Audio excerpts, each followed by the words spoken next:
First at 11 o'clock, a Storm Watch 7 weather alert. It is starting to come down outside right now, but the heavy stuff, that's still hours away. Yeah, that's right. We might be looking at a pretty messy commute in the morning. Yeah. Steve is here to time it all out for us. And it's going to be a high impact on your early morning Friday commute starting at 3 o'clock in the morning. Heavy rain is going to continue not only for the morning hours, but into the noontime hours too. The rain is now overspread the entire metro area, so if you have anywhere to go over the next hour or two, make sure you leave a little bit of extra time. The roadways are wet, and within the lighter rain, we have bands of heavier rain that's now moving on off toward the north and east. So Leesburg and Manassas and Gaithersburg in the district, you will find heavier rain over the next hour or two. Let's talk about what's going on tomorrow. Heavy rain 3 a.m. until 9 o'clock in the morning. That's the big impact time. We could see upwards of 1 to 2 inches of rain by the time the system moves on out of here. Then for the afternoon, don't be surprised if a few thunderstorms pop up. Highs will be in the middle 70s, and then a cool down for the upcoming weekend. More on that, plus looking ahead to the next 10 days, coming up in just a few minutes. Jonathan? Steve, we'll see you then. Thanks, and stay connected when there's rain on the radar. You can follow the Stormwatch team on Facebook, Twitter, WJLA.com, and you can download our Stormwatch app. And now we're on the scene of breaking news tonight in Manassas, where crews are responding to a big house fire there. Jay Korf is live with the response that's going on right now. Jay? Yeah, Allison, I want to hold up this phone. This video was taken during the fire. This was literally an inferno. A neighbor just showed this to us.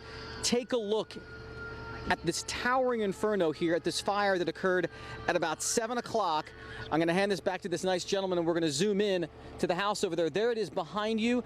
There were 2 families inside at the time, including young children. They all were able to escape with their lives. Some minor injuries. We hear maybe some smoke inhalation, but that is truly amazing and miraculous that no lives were lost. Everybody is very grateful that everybody got out with their lives. We know that it started in the garage. The cause of the fire officially remains under investigation. So again, here in Manassas, several people escaped with their lives and are certainly grateful this evening. Reporting live, Jay Korf, ABC 7 News. All right, Jay, thank you. To the war now on terror, and a new warning is going out for truck and bus companies. The TSA is alerting them to watch out for terrorists who might be planning to ram trucks into crowds and buildings.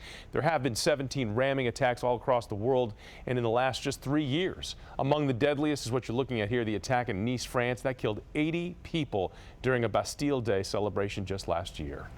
Right now, we are waiting to find out the identity of a body found in the woods near Lake Armitage. A man's body was found in a wooded area of Berwyn Heights, right behind an elementary school.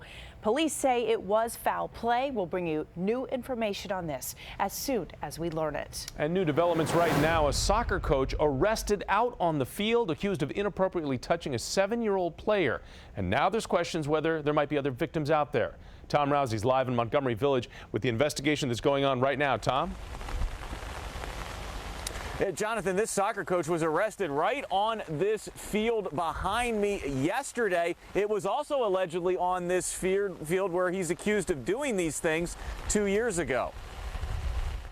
He just seemed like a normal guy, like a normal coach. The Rodriguezes are shocked by Miguel Alfredo Flores's arrest. Both Napoleon Rodriguez's sons played for Flores 4 years ago. Since then, they'd often see him coaching here at Centerway Park. During the time my sons played for him, I saw him as a good coach. I never could have imagined what happened yesterday. He was a good coach who would manage a team well, and he would just have a good conversation with each player to have their head in the game. Court documents say multiple times in 2015, Flores would put his bare hands underneath the then 7-year-old girl's shirt, fondling her.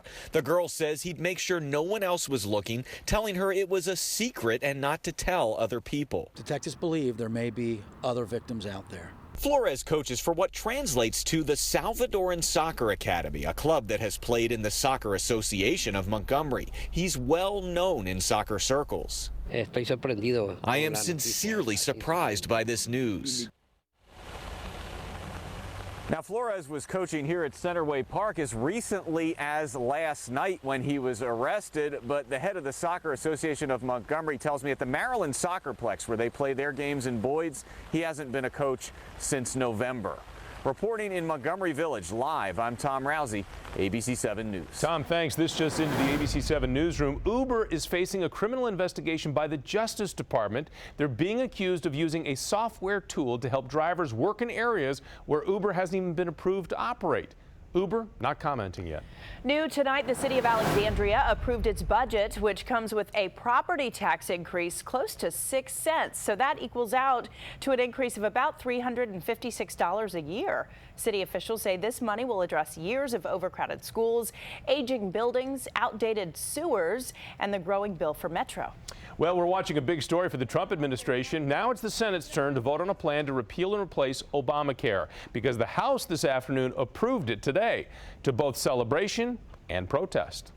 Welcome to the beginning of the end of Obamacare. You're walking the plank for what? A bill that will not be accepted by the United States Senate.